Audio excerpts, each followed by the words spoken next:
वालेकुम संगत, क्या हाल है? ठीक हो? तबीयत से ठीक है?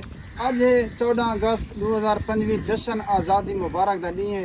असा अल्हम्दुलिल्लाह आज बेहद खुशी से, क्योंकि साडा आज़ादी का डी है। ठीक है ना? तुसा भी तमाम पाकिस्तानी को मैं जश्न आज़ादी मुबारक देना।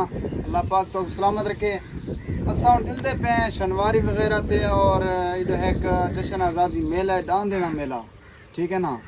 जैको असा उर्दू बैल दौड़ भी आ दो। ठीक है, जुलते हैं तो अगू डांदे का मेला भी दिखेने हैं और उनके बाद शनवारी थे और अरबाब पेट्रोल पंप थे और इनमें जितना भी खूबसूरती हो सी इंशाल्लाह तो दिखे ना। आज की वीडियो तो आपको पसंद हो सी, जुलते हैं इंजॉय करने।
बढ़िया यात्री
माशाल्लाह सी माशाल्लाह ईदान दे 4 मिनट 90 चक्कर मारे से ईदान ये देख सकते हो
حالي ما هو السنغال بس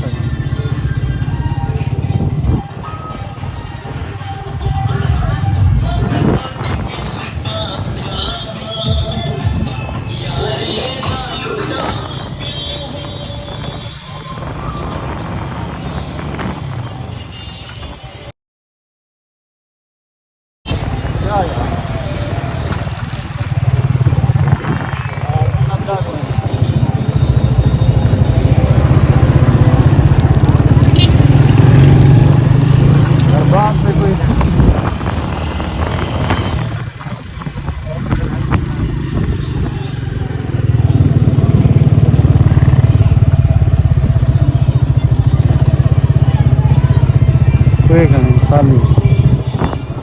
जी दोस्तों तो शनवारी का माहौल लिखाले से और उनके बाद अरबाब पेट्रोल पंप ते असा खड़े से इंजे वेले इतना भी कोई बंदा नहीं लभदा ठीक है ते हुन करेंगे व्लॉग दा एंड राणा साहब किवें जय सिंह इंशाल्लाह शाम दा तो बिल्कुल शाम दा जरा नवा माहौल होसी शाम को जरी झुमर ताड़ी होसी ओ इंशाल्लाह तो दिखेसो ते अल्लाह पाक तो सलामत रखे हुन गिनदे इजाजत ई व्लॉग दा करेंगे एंड मिलते हैं नवे व्लॉग नवी वीडियो फिलहाल गिनते इजाजत अल्लाह हाफिज।